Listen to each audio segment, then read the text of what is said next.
podcast Laura 2.0, spiritualité et chemin vers soi, les dérives du bien-être.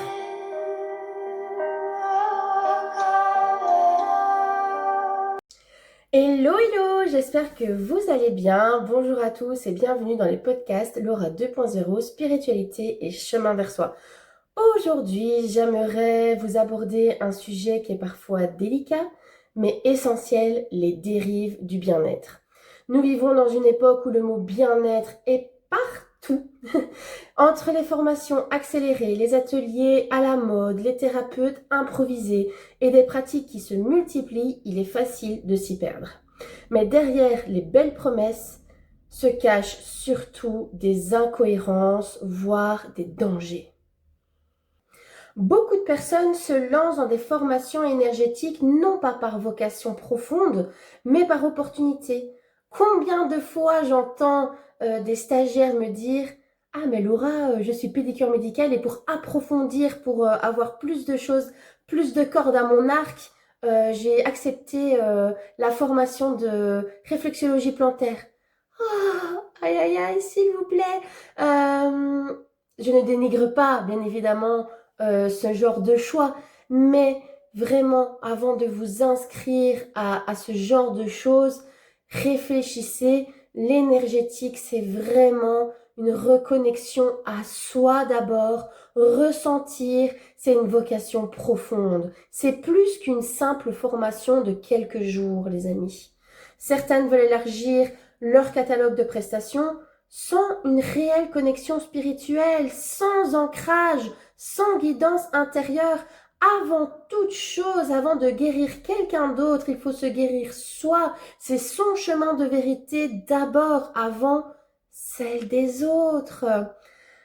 Alors que l'énergétique, le soin, l'accompagnement à l'autre nécessite avant tout un travail personnel. Je viens de vous le dire, on doit guérir soi-même de ses blessures, de ses traces du passé, de tout son cheminement personnel, d'avoir une connexion authentique avec soi-même avant d'aider les autres. C'est quelque chose qui est plus grand que soi finalement.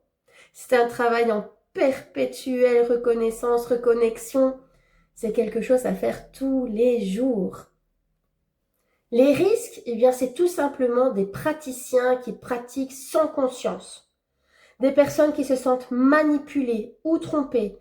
Des clients qui sortent perdus, même parfois plus perdus qu'avant, et ils sont parfois même blessés dans leur propre être intérieur. Le bien-être, ce n'est pas un commerce comme les autres. Il touche à l'intimité, à l'âme, à la vulnérabilité. Et quand ce chemin n'est pas emprunté avec sincérité, il peut devenir une dérive. Et voici le témoignage de 4 praticiens avec moi sur ce sujet parfois délicat. Dans les dérives, parce que c'est du vécu, en fait, pas personnellement, mais par mon ex-compagne. Elle était tombée sur quelqu'un, et quand j'ai vu la photo, ça ne m'a pas interpellé tout de suite, en fait. Mais c'est qu'on devait le vivre. C'est qu'on devait le vivre. Hein. Quand j'ai revu la photo une deuxième fois, j'ai fait, mais bon sang, je ne l'ai pas vu. Mais voilà, c'est que je devais le vivre. Et en fait, elle part faire une constellation, elle est attirée par un gars, il va à une conférence qui fait des constellations familiales, c'était sur l'île. Et elle revient, elle me dit, oh chouette et tout. Je me suis inscrite. Alors, je ne sais pas ta façon de fonctionner, mais j'ai déjà fait des constellations et on reçoit un coup de fil, ou bien on s'appelle, on échange un peu. Et là, déjà, il lui fait aller faire une première consultation. Je me dis, bah, ça, c'est peut-être sa façon de faire, mais je ne dis rien. 70 boules. C'est en France, 70, 70 boules. Okay. Elle va faire sa constellation, elle revient enchantée et tout. Elle était allée, elle et sa tante, qui avaient à peu près le même âge, donc elles étaient deux. Hein. Elle fait sa constellation, elle revient enchantée et tout. Okay. Et il m'a demandé de le revoir. Déjà là, ça commence à m'interpeller. Et elle retourne. Et puis elle revient, elle me dit il m'a demandé que je ne sois plus que lui, son thérapeute. Et là, je me dis déjà, je dis, c'est déjà pas bon signe. C'est un truc qui va pas. Mais je retourne pas voir la photo, je retourne pas. Et plus on avançait, c'était toutes les semaines. Toutes les semaines. C'est énorme. Même déjà le travail énergétique toutes les semaines, c'est énorme. Ah, ben oui. Et je lui dis, c'est pas juste. mais non, mais ça me fait du bien. Je lui dis, c'est pas juste. Et plus on avançait, plus je la voyais plonger. Et un soir, j'étais à côté d'elle dans le lit et je dis, ce gars, je lui fais un tort pas possible, je dis, ça va pas. Je dis, je sais pas ce qu'il lui envoie, je dis, mais il lui envoie vraiment de la merde, il y a quelque chose qui va pas. Je dis, oh, il va falloir que vous fassiez quelque chose pour couper. Le lendemain, Marie-Laura, elle me téléphone, elle me dit, François, j'ai fait un rêve bizarre, j'ai rêvé de Sandrine. Elle venait me voir dans mon centre à Croix en France, et elle pleurait, et il y avait un homme qui la suivait, et il venait poser la main sur son cœur. Et elle me dit, j'ai l'impression qu'elle est accaparée par un thérapeute. Moi, je dis, waouh, ça si c'est pas un message. Ouais. Je me rappelle, mais ma copine qui est en train de pleurer en haut, était vraiment pas bien, je dis, je peux pas dire en elle. Et je sors, je lui laisse un message, je dis, écoute, je dis, t'es en plein dedans. Je dis, mais je sais pas comment je vais faire pour lui montrer au fait. Et puis le lendemain, je devais faire un soin et ça me tournait. Et j'ai dit, bon, écoutez, là-haut, elle a un rendez-vous cette semaine encore avec ce gars-là. Je dis, alors, vous ne me la faites pas se planter en voiture, vous la coincez dans les bouchons, faites ce que vous voulez, mais si c'est pas le bon, je veux qu'elle ne sache pas y aller. J'ai tiré votre plan. Je t'assure, le soir, elle me sonne, elle me fait, oh, je me suis trompée, je travaille jusqu'à 17h. Et mon rendez-vous est à 16h. Je fais, et puis le soir, quand elle rentre, et là, elle me dit, oh, c'est fou, il m'a déjà rappelé pour refixer un rendez-vous la semaine prochaine. Et j'écoute, il faut que je te parle. Là, j'avais toutes les preuves, en fait. Elle pouvait m'entendre, donc je lui ai tout dit. Et elle a coupé tout de suite. Et après, elle s'est sentie mieux. Mais voilà les dérives qu'on peut aller. Quand quelqu'un te dit, il n'y a plus que moi qui peux faire tes soins, c'est déjà une première dérive. Quelqu'un qui te dit qu'il va te sauver, ça c'est déjà. Tu peux déjà partir en courant. Bah oui. Tu peux partir en courant. Mais ça, tu vois, ça. Tu sais, par exemple, quand on fait une guidance, je parle pas de guidance, je parle d'un thérapeute qui n'est pas connecté. Même pas connecté. Nous, c'est quelqu'un qui fait juste d'humanité. On a été connecté quand on est humanité. Oui, mais. Et pourquoi il a été lui dire? Mais il a fini par faire des attouchements sur cette dame. Oui. Et donc, déjà, quand elle m'a dit ça, j'ai dit ne va plus le voir, je sens qu'il il t'envoie vers une direction. C'est à toi de choisir ta direction. Il est là pour t'aider de guider, mais pas te dire fais ça. J'ai eu la même chose. J'ai eu la même chose, une dame que j'allais voir souvent. Et au bout d'1 an, elle m'a dit ta fille te convient pas, elle ne te respecte pas, il faut vraiment que je fasse des soins pour vous deux. Alors que ma fille et moi, on est vraiment super connectés. Et donc là, j'avais déjà tiqué. Et à un moment donné, Philippe avait été pour m'acheter un cadeau pour mon anniversaire.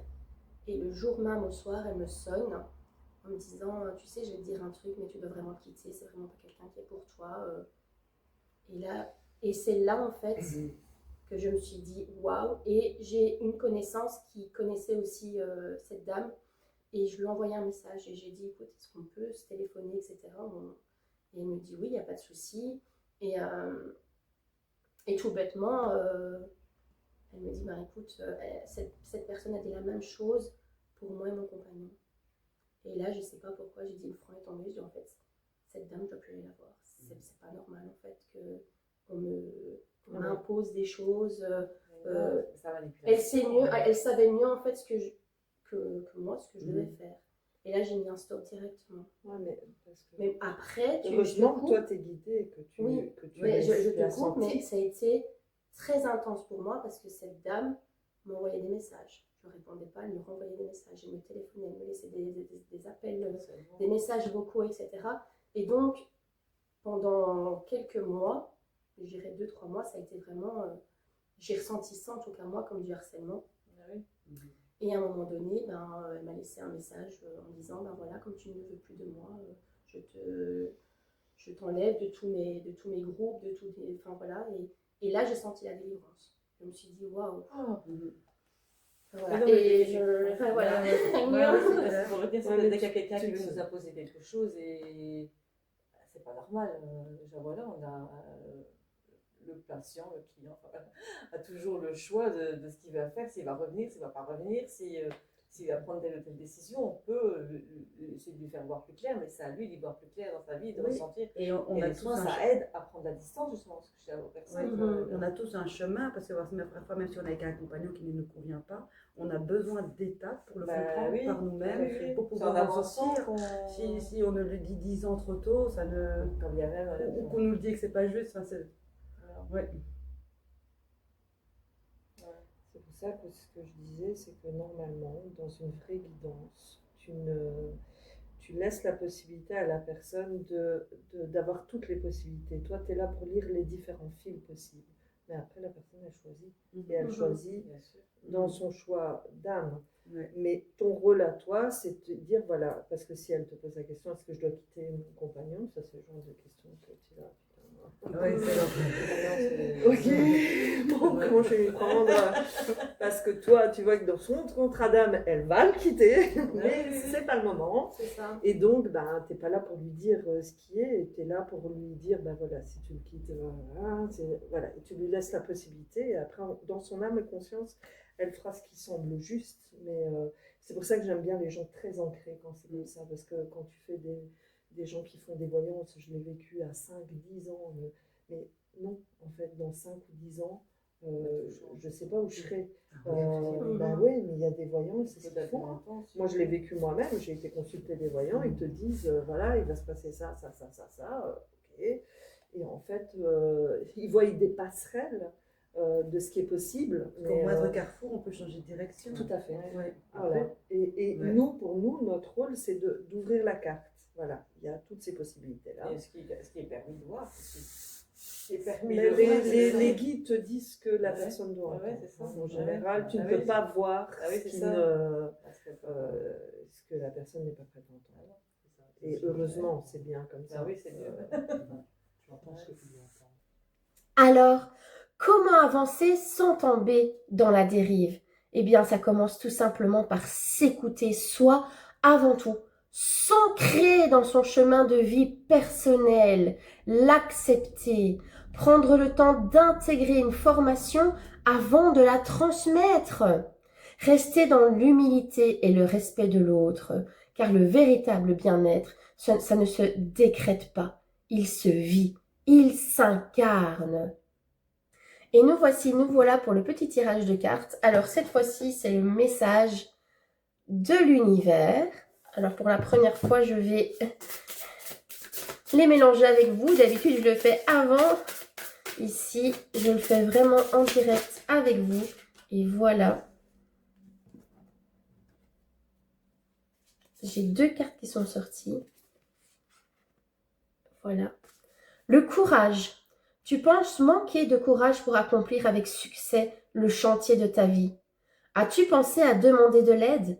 Invoque celle de tes guides, le soutien de l'univers et l'accompagnement de ton entourage. Et celle-ci. Ton regard se pose régulièrement sur une série de chiffres, sur des heures doubles et miroirs. Ce sont des anges et des guides qui tentent de te délivrer un message et de t'apporter leur soutien. Prête-y attention. Et nous voilà pour la phrase libératrice du jour. Quand je suis connectée à moi-même, je n'ai rien à prouver, juste à être. Merci bien d'avoir écouté ce podcast Laura 2.0 et je vous dis à la semaine prochaine.